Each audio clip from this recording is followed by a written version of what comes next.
the late Senator Bradley always used to say, give me any policy, and within however many steps, I can bring it back to what affects the life of a child. And I always admired him. That resonated, and he was masterful in how he worked. But that was his impetus for doing what he did, was how are we affecting the lives of children?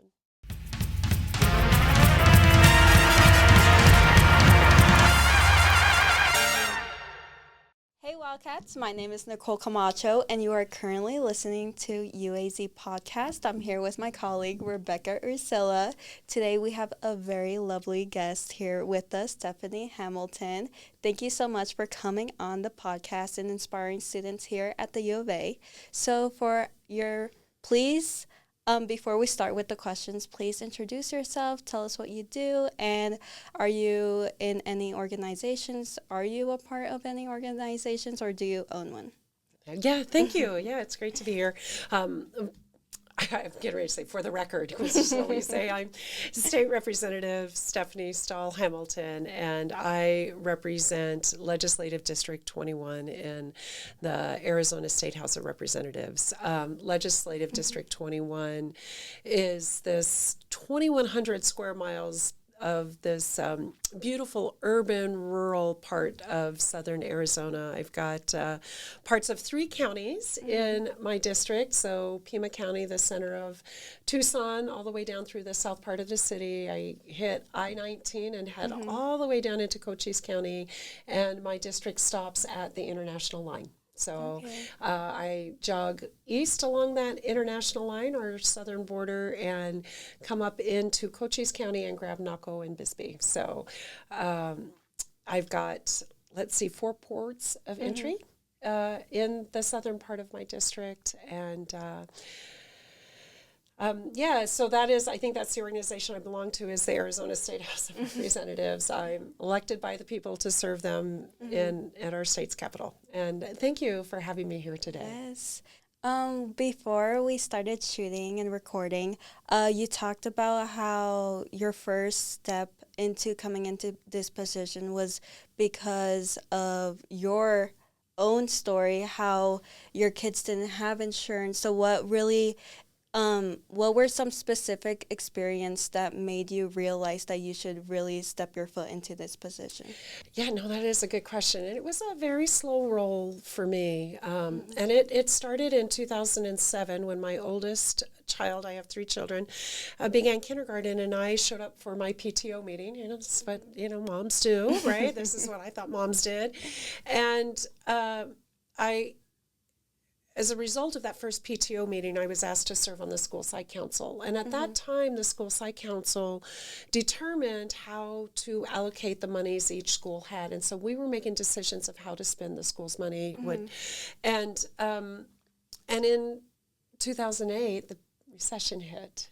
And all of a sudden, we had different numbers that we had to work with. Education in Arizona, public education in Arizona, took some pretty huge cuts. Yeah. And so we had to make those new numbers work. And for 4 years, we were dealing with shrinking budgets, which meant we went from being the first technology school in TUSD that had Promethean boards and computers for the students.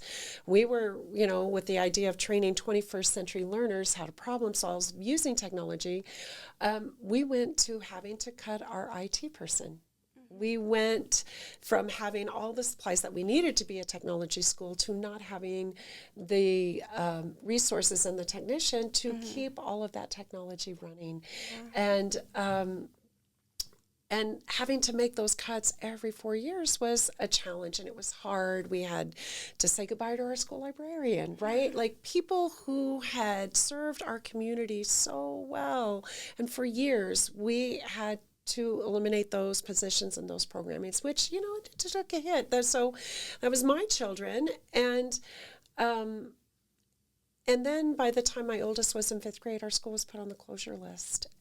And at that point, all three of my kids were in that school. I had had visions of watching all these children who were a part of our community go on to middle school and high school. And, you know, when the kids get older, they find their little niche, whether it's in the arts or whether it's in sports or academics, science. You know, I just thought I would be cheering these children on through graduation. And when our neighborhood school was closed, all those families scattered. You know, we've got school choice in the state of Arizona. Parents can choose where they want to send their children.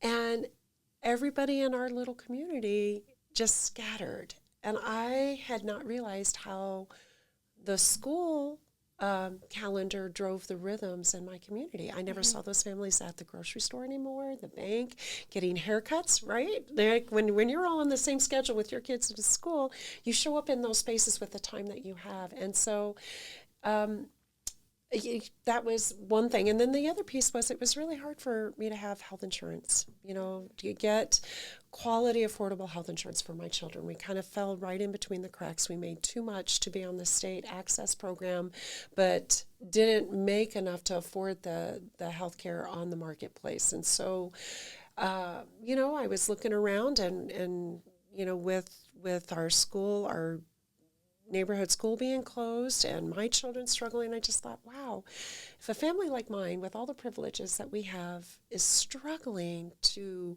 raise children, make ends meet, what are families doing who have far fewer privileges? And so I started getting curious about who had the power to shape my everyday life and the lives of my children. Thank you so much for sharing. I know that's really, really hard, and especially because growing up, the people you look up to are usually teachers, librarians, so seeing them lose their job is so devastating. Oh, it is. And you know, teaching, I don't know when teaching went from being an honorable profession, and especially a profession for women where you could be upwardly mobile, right? That was a way for women to earn a decent living and know that there was growth, income growth potential. And now there's just such a different tenor when we look at teaching and the profession. And, you know, I'm married to career middle school teacher. You know, he's got 2 years left in the classroom before he retires, but he has spent his whole life as a teacher. And the work that he has done and what he has poured into the children that sit in his classroom has been immense. And he's done it with intentionality and integrity. And to not value that, I think, is very short-sighted. And it's short-changing our children and their future and the future of our communities and our state. It's mostly teachers who inspire students to be great and to do amazing things in the world and even realize the issues that are just impacting our communities, because we learn most of the things in the classroom by interacting with those teachers. And it's really so sad to see how the government doesn't put in so much funding and resources to support these teachers, because they put in a lot, so many years of their education, their time, you know. And as a teacher, you always have to put in also your soul. You have to put in that smile every day, no matter what's going on in your life. You really have to be there for the kids so that they can see what you're doing, and the impact that you're putting in them is what helps them to become great. But again, you find that the government is pushing them aside, and you find that also people who are successful today always say that schooling isn't so important. People are wasting their time. How about the teachers? How about the people who are putting all these years to help the nation become something great, and they don't really put that into consideration, which is so sad to see what's happening at the moment. And I have to tell you, I agree. And I have to tell you, you know, for folks who are educators, that it's a vocation for them. You know, it is more like a calling. It's a calling. Yeah. Every fiber in their being, it screams teacher. It's educator. Yeah. And the curiosity that they bring into the classroom is what enables them to help capture young minds. And, you know, there is a lot of teaching to a test as opposed to measuring levels of engagement. And that's what we want, is that we want to be working with young minds that are engaged, thinking critically. And the way you get there is through curiosity, not through mandates. And it is magical in the classroom when you see a child's eyes light up because they got the concept that the teacher was putting out there. And those moments are magical. And those are the sparks that we want, that to encourage lifelong learners, this lifelong curiosity. Those are the things that you get from experienced teachers.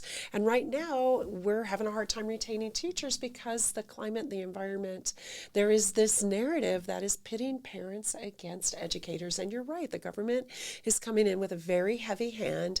I think they are mandating metrics that aren't what we need to be measuring. And yet I don't know how you measure levels of engagement, but I think we need to figure that out, because that's what we want. Our young, engaged minds who are curious and want to pursue learning for learning's sake. Yeah, and what I like how you said it, like teaching is a calling, because everybody has got their own callings, and if you feel that's your calling and that's what you can do best, you strive at it. So, but like you find that people who do not have that calling are the ones who are against it because they don't have it in them, and they can never have it in them, and it's okay because we are different and we are unique. But they shouldn't always be against people who have that gift, because teaching is a beautiful gift, and I have that example because I've been doing political science with a focus on international affairs, and I've always loved advocacy and communication, public speaking. So I did attend one of those classes for international relations, and as the teacher as we were looking at different theories in international affairs and how the government works and just differently how the system operates, so I got this idea of working on a project of international trade. This was because I took that class. And so when I was thinking about my honors thesis, I was like, why can't I do that?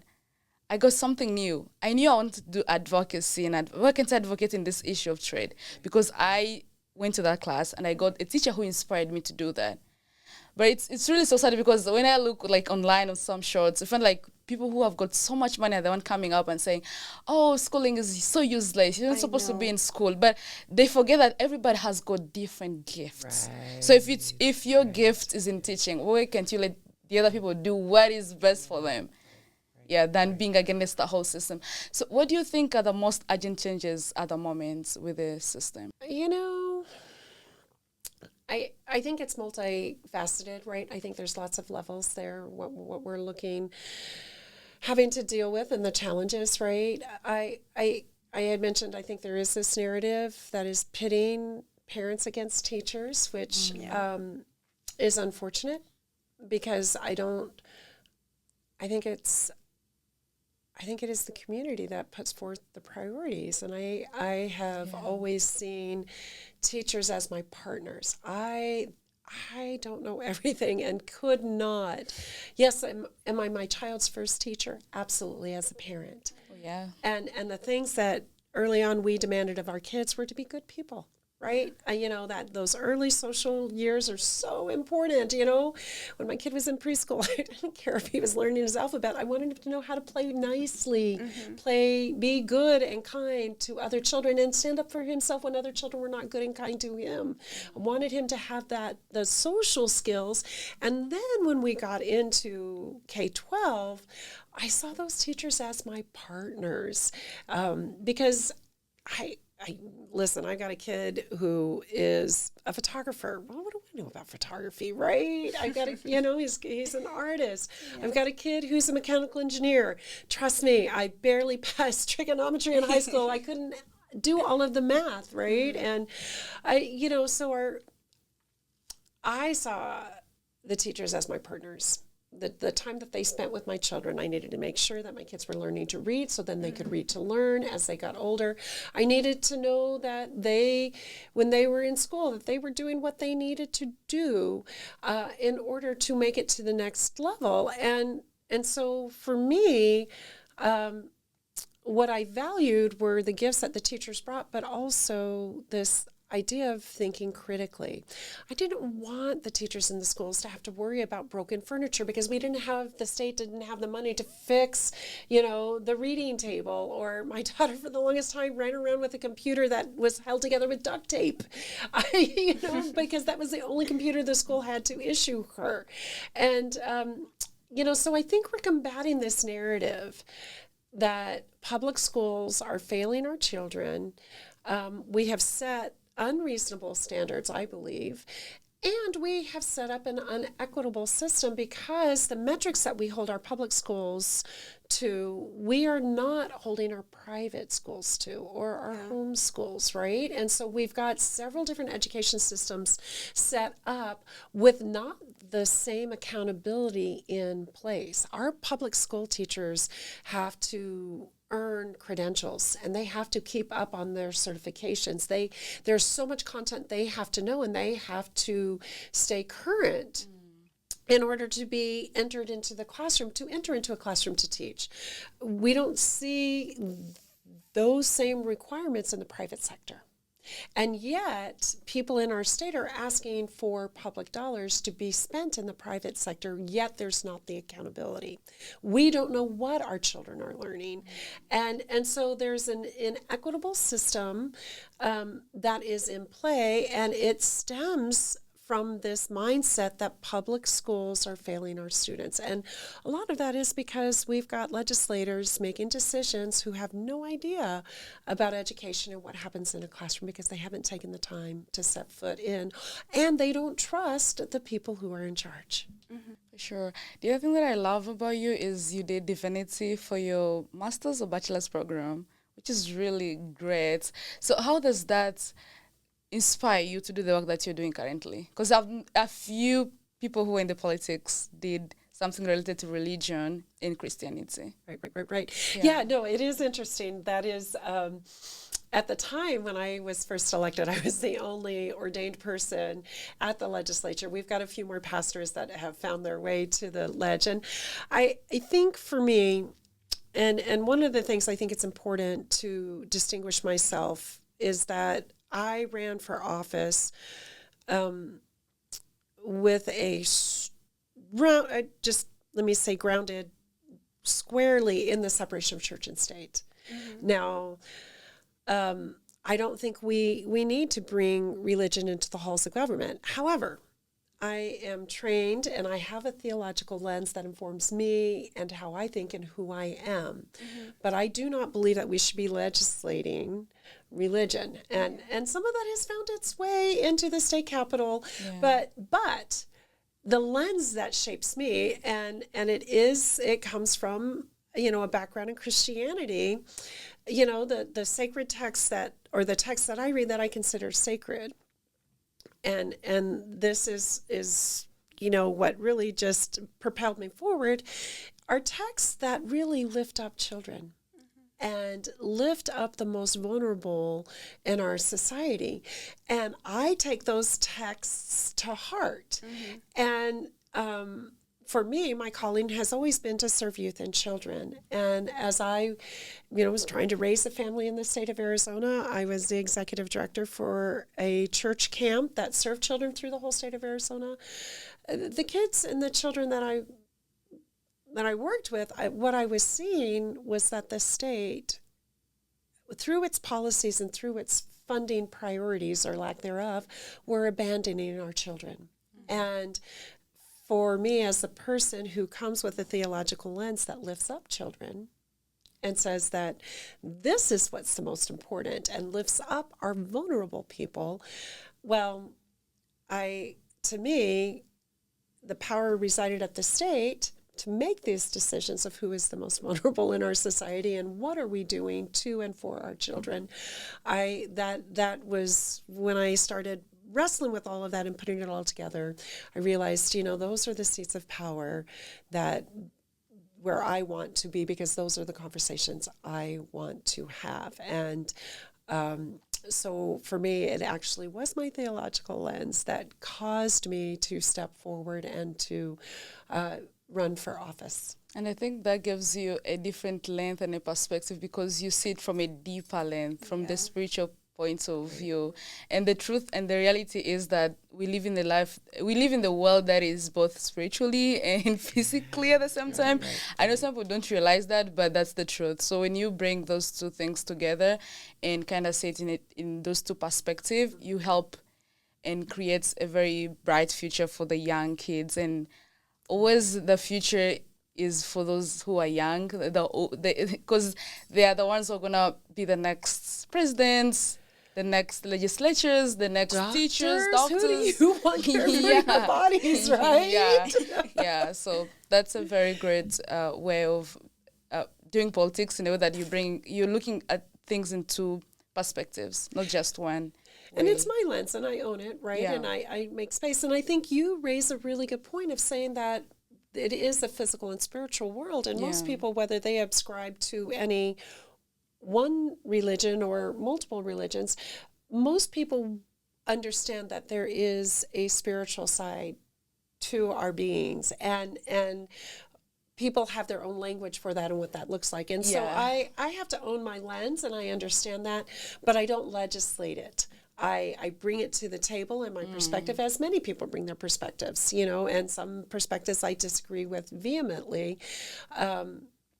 But for me, my campaign slogan is "Fight Like Mom," because my wanting to run for office was born out of very personal experience. And I feel like if I can show up for my own children, and with the lens that I have, it is not difficult at all for me to widen that embrace and grab all the children, right? Mm-hmm. And certainly if we're meeting the needs of our children, in extension, we're meeting the needs of their families, whatever those families look like. And when we're meeting the needs of the families in our communities, we're meeting quite a few needs in our general population, right? Mm-hmm. And I don't know, one of my predecessors, the late Senator Bradley, always used to say, give me any policy, and within however many steps, I can bring it back to what affects the life of a child. And I always admired him. That resonated, and he was masterful and how he worked. But that was his impetus for doing what he did, was how are we affecting the lives of children?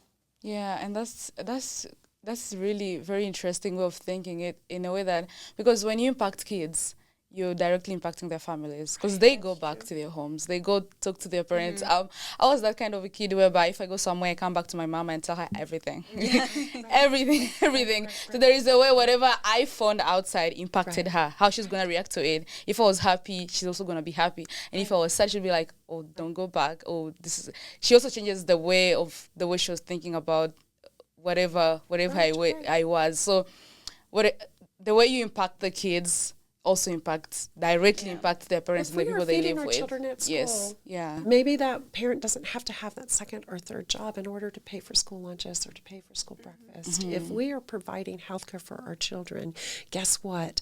They're going to be healthy. They're going to go to school. School attendance is going to go up. They are going to be better able to learn, right? If they're healthy and they are fed, housing. If we have safe housing for children to grow up in, guess what? They're going to be stable. They're going to be plugged into a community.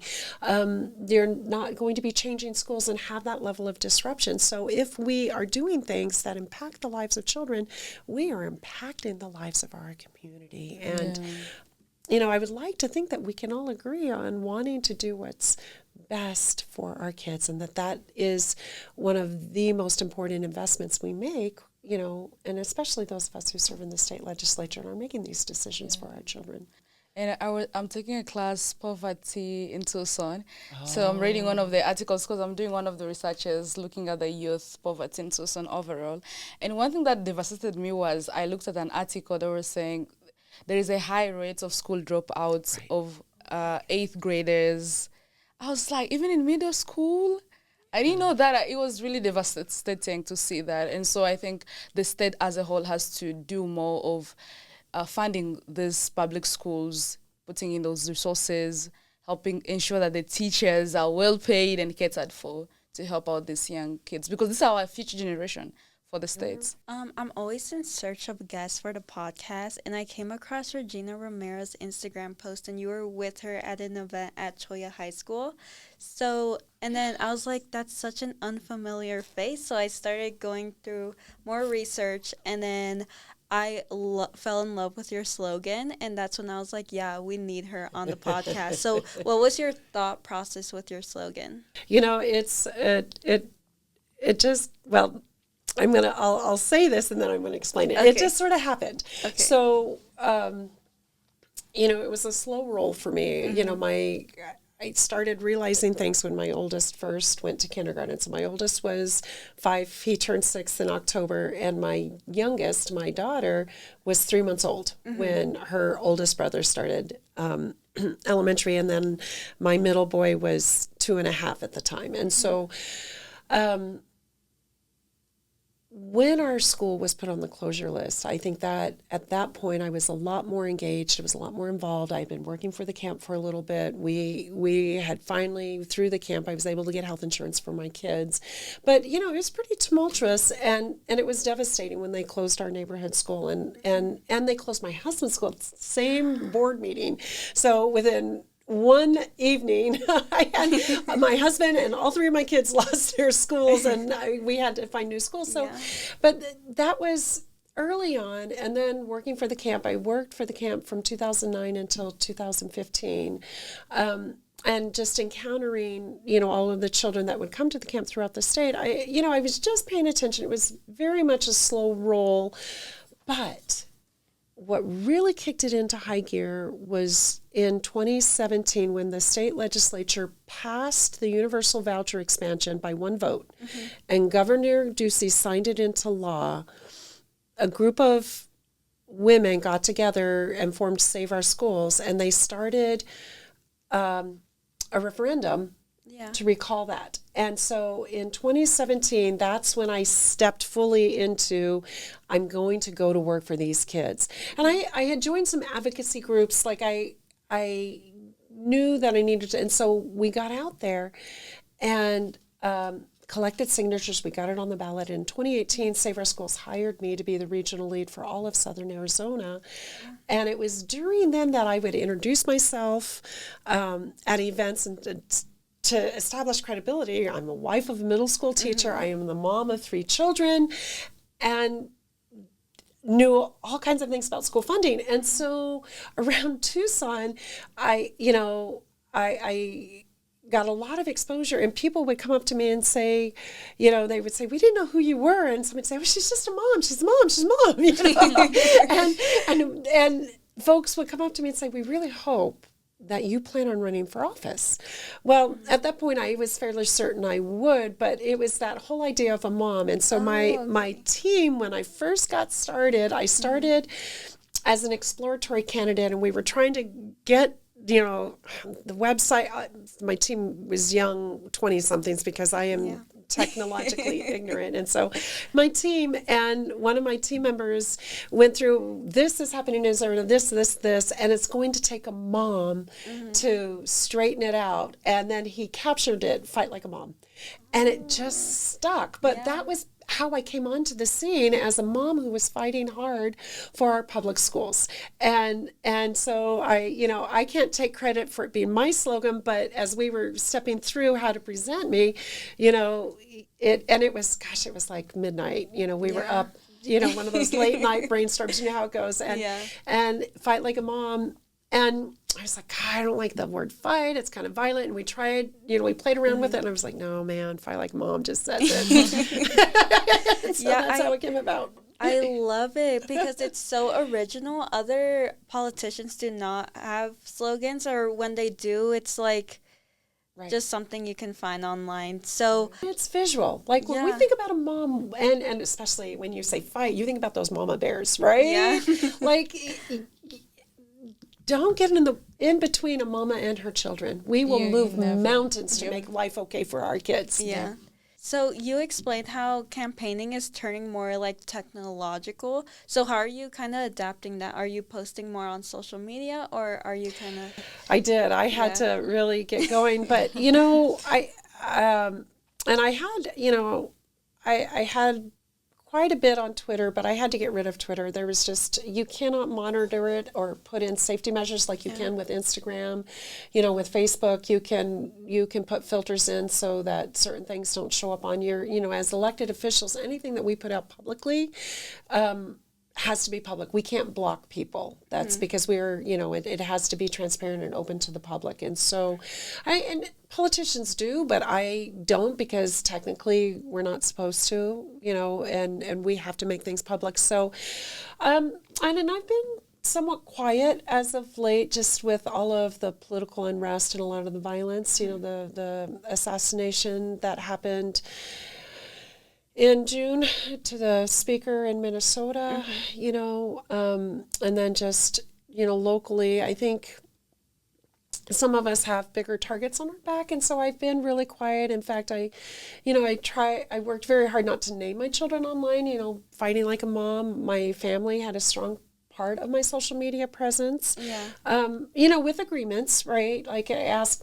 if I can post these with permission, but I've gone really quiet with putting my family out there. I mean, it's out there, people can find it, but they're going to have to work at it at this point. And so I've tried to be very judicious at this point, what I put out there. But, certainly you can go online to sign petitions. You can find me. I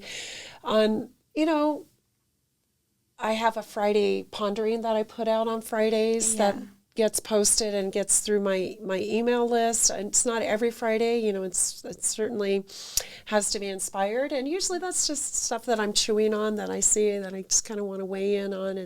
They're short, they're sweet, and it's meant to be encouraging of what can we do in this political moment that makes our lives better. How can we stay the course? But for a while there, Instagram really was my go-to tool. I had a huge Facebook follower when I first started, but that was all I had, and had to be convinced to get started on Instagram and Twitter. Twitter was just fell flat that first campaign. Instagram, because you can post photos and you can add music to it now, which is so fun.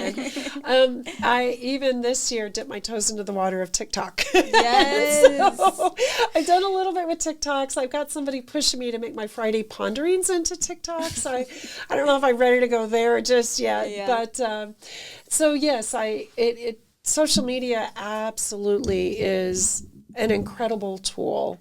And it's important to have a social media presence for sure. Yeah, with the recent elections for city council, I see Selena Barajas always making TikToks, and I'm like, yes, I love when politicians make TikToks, because it makes it seem so relatable, and you get the information so quick. Right. And we had some big policy this session with our Division of Developmental Disabilities. I don't know if you all were paying attention to the fact that the chair of appropriations had wanted to cut that funding for not only families but vulnerable adults. And I found that TikTok was a really good way for me to get the information out in real time, as we were pushing hard to protect that funding and reach an agreement before the funding ran out at the state level and families would lose their caregivers.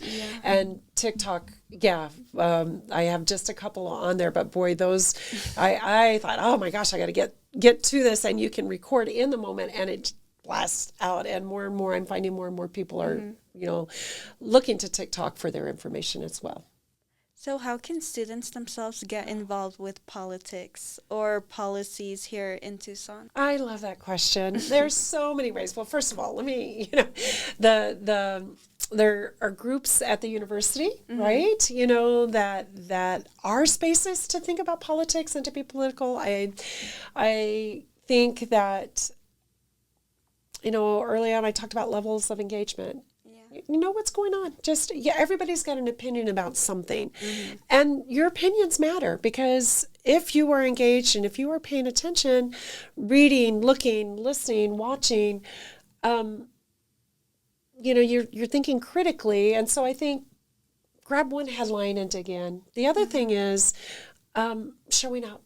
There are so many events happening all around where you don't even have to show up and say anything, but you can show up. I think before I ever started stepping out into the public spaces, I sat in the back of a lot of rooms. I never could find anybody to go with me, so I somehow had enough courage to just show up.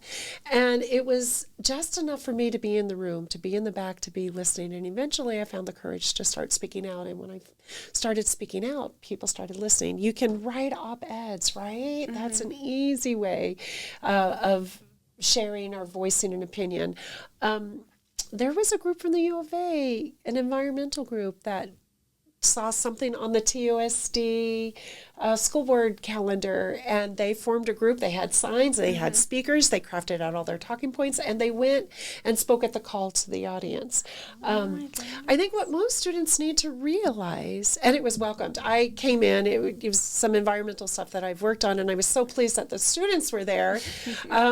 But I was asked to, as an elected, to go, and speak. But boy, oh boy, the students' words were so much more powerful. And I was so pleased that they were there. But the thing to remember is you're not in any of this alone. We're all in this together. How we find our voices, how we find our way.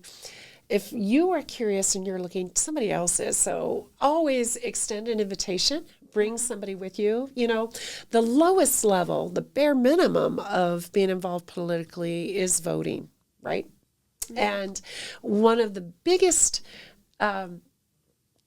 factors of getting people to vote is by talking about it and asking one simple question of, do you have a plan to vote? Mm-hmm. Not who are you voting for, or are you going to vote? Do you have a plan to vote?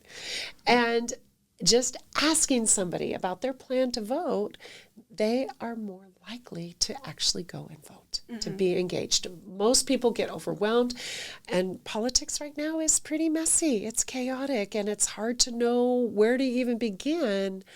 The bare minimum is just voting. Vote in your school elections, vote in your city elections, get yourself registered and vote, and talk about it with your friends, in ways that are helpful. But there are, by open meeting law, meetings have to be posted. So you can find a space where school board meetings are posted, where city council meetings are posted, where the county meetings are posted. The county was an area I didn't know a lot about that I've learned so much about.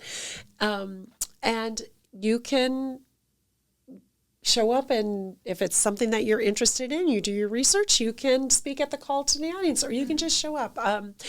For the state level, the state legislature, when we're in session, it begins the second Monday of January, we have requests to speak. And you can sign up and weigh in on legislation without actually having to go to the Capitol and request to speak in committee. You can request to speak online. And it's a simple metric. If you see legislation and you want to weigh in, you give a thumbs up or a thumbs down or a neutral. And you say who you're representing. And I have to tell you, anytime I'm in committee, I open up my computer and I open up 3 windows. I open up the committee agenda, which is in my... Well, I open up committee agenda, I open up my OneNote, which has all of my notes that I've made for each of the bills that we're hearing, and I open up the request to speak. And so I go in to see who's weighed in on any bill that we are talking about in committee, and see which stakeholders have weighed in. And sometimes I see my constituents, here, and I'm like, oh my goodness, they weighed in. Okay, then it tells me how to represent. And it tells me that I've got people back home who are paying attention, because sometimes I have to take hard votes, or I have to listen to legislation that's really difficult to listen to. And it is comforting to go into the request to speak and say, okay, these people are paying attention. I'm not doing this alone. So request to speak is an incredible tool that you can do from your computer in, sitting on your couch or propped up in your bed, right? Just going through, you can check what's on the agenda, what's on the calendars, and you can weigh in. So I would say sign up for the request to speak. That's one way you can use your voice, and it can be just as simple as thumbs up, thumbs down, neutral, and then you can type in whatever you think as well. So the biggest piece is, find those spaces where you can show up. And the second piece, I think that's the second piece. The first piece is figure out how to pay attention, and only pay attention to the things that grab, we can't do it all, but find the things that grab you and start paying attention. Get curious. As a student, were you always involved? Like when you were students? some few years ago. No, 40 something. Yeah. 30, 40. Not in school government. I wasn't. Yeah. I certainly had opinions, and I certainly was very compassionate, and I was engaged. I belonged to just different organizations, but I think it wasn't until I went off to college and I had a professor, he was a biblical studies professor, that he was the one that really got the ball rolling for me. And the college that I went to was a private Christian college, and we were required to go to chapel. And I can remember he was the chapel speaker, and it was election day. It was 1998, I think. Yeah, it was because the 2000 election, well, at any rate, 88. It was 1988. I'm 10 years behind. It's 1988. And he showed up, and the title of his sermon was "Why I Voted Democratic Today." And I was thinking, oh my gosh, what is this? But then he went in and just totally looked at Scripture and unpacked a whole bunch of stuff and said, these are the values that I'm interpreting from Scripture. These are the values that I see in the Democratic Party right now. Hence, it's easy for me. And he was masterful in how he did it. It ruffled a lot of feathers, so it was a bold move on his part. Mm-hmm. But that started a conversation with him in me that got me, like he gave me the entry point to start to become engaged.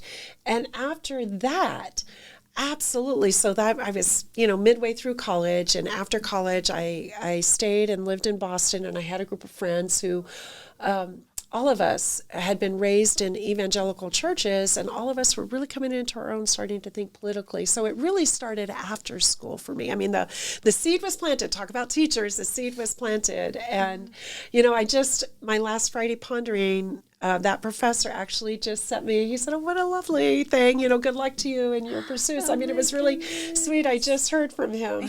But he truly was the one that made it accessible for me and gave me permission to think and to question and to be curious. Teachers are very vital. Here we are back where we started, right? Yeah.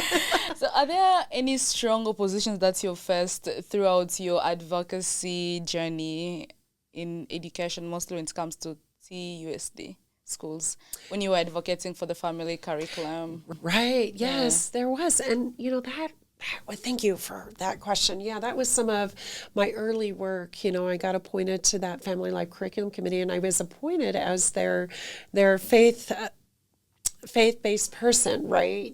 That they needed a faith-based person on that committee. Just for that lens. It wasn't that we were injecting any of that, but just so that there was representation. And so I was that person chosen not only as a mom, and at the time we started, I had a child in elementary, middle, and high school. So all facets of that curriculum I had in my home. Experience. I was right there in the home. Yeah. And, we got started, and there were lots of starts and stops. I was appointed to that committee in the fall of 2016. And we didn't finally get to the finish line until the spring of 2019. It started in spring. It was the fall of 2019. And by the time we got to 2019, it was pretty contentious. And there had been different starts and stops. The makeup of the committee had changed, but there were 3 of us that started, that ended, and we ended as a 5-person committee, but it was a 13-person committee, and it went through several iterations. And the culture wars really started towards the end of the process, when we were taking it to the board with the end result, asking for them to adopt it, but it also needed to go to the state and be adopted at the state before it could come back and training and be implemented. And so, it's a very robust process. And by the time we got to the finish line, it had devolved into culture wars, and it was misrepresented. And so We had a lot of one committee member who did a lot of work when people started in with their talking points of misinformation. She would start questioning, and once people who were some of the more vocal against it sat down and read it, they were like, well, this is exactly what we want my children to know. And we're like, yes, it is. And I think, this is all about power, Who has it, and what are they willing to do to keep it? Who wants it, and what are they willing to do to get it? And this curriculum was used as leverage for some people to wield power, which is unfortunate because at the end of the day, it's for the children. And I forced my oldest to hold off from taking the sex ed class because I just had hoped we would have gotten to the finish line with a really wonderful product, stuff that I wanted him to know, stuff that I've been teaching in the home. And I don't think any of my children ever got the benefit of that updated curriculum either. However, they got it at home.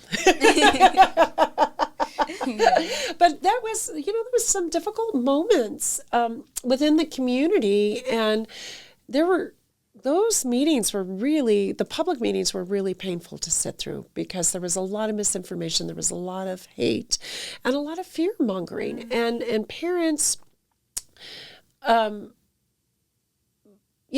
I, for one, just was so shocked and didn't understand how anybody could oppose a medically accurate, scientifically correct, age-appropriate, inclusive education. Like, who wouldn't want facts for their children? And that how it had gotten twisted was, that was really, those were some hard meetings, community meetings to have to sit through. It's really unfortunate to see how the curriculum is always, twisted and at times used for some political gains. But like we students, sometimes we don't understand that. We will only understand later in life, which is too late. We can change it. Right. And you went through it, which is really unfortunate sometimes. Right. So what can you tell students who want to stand up into the advocacy space and advocates for fairness, equitable in education? Mostly at the moment where we have these political issues when it comes to education, funding, and resources. Right. I think taking that step forward is taking a step forward in courage. And I would say for anybody who wants to be an advocate, bring friends with you. You don't have to go or do it alone. And I think find your leverage. Right? Like, it is one thing to do an action or to take an activist bent, but truly where you find your power is in the leverage you have. And a lot of times your leverage is rooted and grounded in relationships.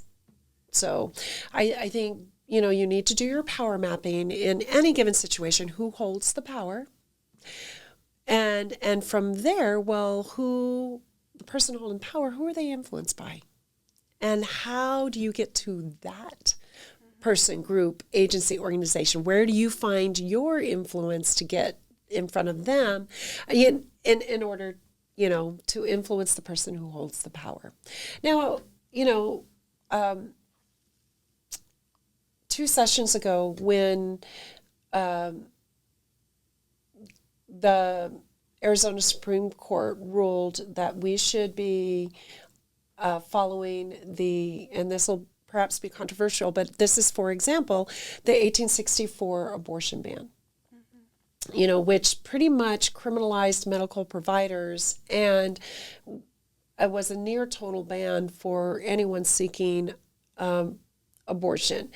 Now, we know that reproductive health care is so important and it's critical to life and the life of the pregnant person. Sometimes pregnancies have to be terminated, and it's hard, and there's so much that gets layered. It's an emotional topic, but at that moment, the Supreme Court had the power. But guess what?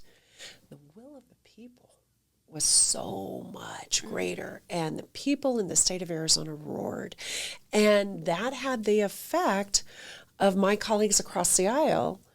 They had to go find within their body who had the political capital to burn to step across the aisle and vote to get get a repeal of that. That happened to be my piece of legislation that repealed that 1864 abortion ban to get it off the books. That's all we needed to do, was to remove that ban because it was dangerous. And people were smart enough to know, but we were in a power dynamic where the Supreme Court held the power, and that was going to be the law. And truly, it's knowing where the power is. You have to do your power mapping. In that case, the people held the power. The people roared. The electeds figured out how, where, and how they needed to get to the other side, and for a lot of them, getting that repeal saved their seats in that election, right? Yeah. But there are other times where, it can be your advocacy groups, or it can be a private conversation behind closed doors, right? Like you need to know who holds the power, how to get to who holds the power. But all of that is based and grounded in relationships. So, how you step through spaces and how you're working to build relationships, that is part of building your power. That's true. Because most of the time, like, we miss that. And when you miss those steps, automatically you end up getting burnt out, because there's so much that if you don't do your research well. I remember the letter was saying that, do your research. You just go on social media and just scroll and be like, oh yeah, I got what to say, or I now know what's going on, but do your research deeper than that. And then follow the steps that you've just said. Then I think it's so beautiful and a very great strategy to go about advocacy. Right. Yeah. And advocacy gets you a fair piece down the road. I was with a group of educators one time. They were up in arms about Texas Instruments, and I think there was some sort of funding, whatever, and they planned this big action, and they had letters, and they had their research, and they showed up at the building, and they had everything, and they were going to get to the CEO, and hand it off, and couldn't get past the security guard. So we went back outside, and we took the photos, and we talked about, well, what could have we done differently? And I said, well, I'm sure in this group of like-minded people, we know somebody who knows the CEO. So we need to build the relationships in order to get to the CEO. But just showing up, and they were so righteous in their cause and spot on with their talking points and had done the research for what they thought needed to be changed. But the critical piece was the organizing piece of, well, how do we get, because getting past the security guard at the front door just wasn't going to happen. We weren't even really let into the building. And it makes works easy, because once you've talked to him, sometimes it softens somebody's heart. Right. Or sometimes he also think in a different way, because at times also politicians, they're humans. Yes. They make decisions and things maybe out of pressure, out of something that we don't know what's going on in their lives. Right. So sometimes even just talking to them at times changes a lot of things. Yes. But when you say, I'm going to do this, they'll be, okay, I'm coming up with these strategies. Let's see who wins. Right. Who wins at the end? Someone with power will win automatically. Right. But when we look at, when you take those great strategies, I think we can reach our end goal and achieve the goals that we really want to achieve. And I think it's fair to say, and I think what I'd want students to understand, again, we can be so righteous in our causes and we can have incredible speeches, but at the end of the day, so much of policy, if we're thinking on policy, and so much of what happens in these institutions happens behind closed doors. It happens because of quiet conversations, of passing in the hallway or across the courtyard. A word here, a word there. What we tend to see in committee and on the floor is very performative. It's not that very rarely does a person change their mind in committee or on the floor. It happens, and it's pretty fantastical when it does, but truly most people go into their votes knowing how they're going to vote. And so if you are going to try to influence, it happens long before. You have to know how to have those quiet conversations, right? And I think it's important for people to understand that there's so much more that happens behind the scenes, and that's where the real power is. Being invited to the tables behind closed doors, is the space that many electeds need to find their way to. It's one thing to be a part of the body, it's another thing to be invited into the closed door meetings. That's where the power is. How has faith influenced you and supported you during elections in Arizona public schools? You know what? That is such a good question. Because it is my faith that propels me forward. And there's so many stories throughout the texts that I read that highlight, they're real, they're gritty, and they highlight instances where people who come into spaces very disempowered leave feeling very empowered. And it may not happen immediately, but it may happen overnight. Or, certainly for me, no matter where you look, there's always, anytime a call has been extended, there's always the admonition of do not be afraid. Do not fear. And I think so many times we can make decisions based out of fear that, for me, I think, that's a reaction, reacting out of fear to get calm, get neutral, have a critical thought, so just the different stories, that I learned growing up in Sunday school and what I've seen in the text, those stories are about real people, and they're very human and very messy. When you start digging through sacred texts, you realize, oh my gosh, this could be a great telenovela, right? And these are things that Hollywood movies are made out of, and some of them have been. But it's all about a power dynamic, and that is the space that I'm stepping into as a lawmaker. Is I'm stepping into spaces that are just ripe with power grabs, right? And so for me, I have those things to revert to, the narratives that I take comfort from, the things that give me courage, and to know that for me, my calling has always been to serve youth and children. And in this moment, the state is providing an incredible opportunity to answer that call. That reminds me of my mom because each time something doesn't go through or doesn't go my way, she tells me, you don't have to be afraid because you have a great father, okay? He's the ruler of the universe. So if it's not happening right now, it's going to happen. Right. Just have to be strong and have that strong faith. It does help because even when you're going through those emotional or stressful moments, you're like, maybe God knows why it's happening at this moment, Right. So you don't have just to force your way into it. Or if you're doing something, you go doing it boldly because somebody's backing me somebody's backing me up. Yeah. Well, we are almost coming to the end of our conversation, but I would really love this conversation to continue for more than 2 hours for sure because we are learning so much. So one of our last question is, if you could leave students listening to this podcast today with one message about their power to impact their communities and future, what will it be? Well, I think that's just it.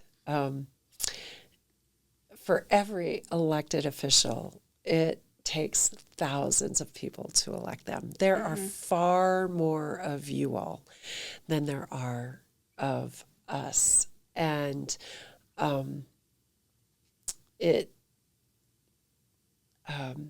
I didn't get into this work thinking I was going to be a politician. I found myself here because I got curious. And I felt compelled to, in the beginning, show up for my children, my one child, right, in kindergarten. But as I continued, I found that I was showing up for a lot of children. And the further down the road I got, the more I really wanted to be a part of a solution and so there was no big grand scheme of thing, no big plan. I found myself because I started showing up. And I think that's where all of us can start. But showing up knowing that your voice is far more powerful than you realize. And if you don't like what's happening, you can be a part of creating change. You're not alone, and you can always bring somebody with you. Thank you so much for coming on and inspiring students here at the U of A. I've learned so much today, and I'm so grateful to have you. I remember when you sent an email accepting our invitation. I was so excited. Yes, so thank you so much for coming on. Well, I appreciate this opportunity. I appreciate the work that you all do. This is fabulous, and I'm going to have to start paying attention to you all. That's great. Now that I know you're here. We wish to have more conversations on you on other different topics that are impacting the communities, and how can young people get involved and be empowered, because that's what we do here, kind of empowering fellow students and the young people in Tucson. And we are proud and happy that you're also doing the same thing. You're empowering the youth and the children in Tucson.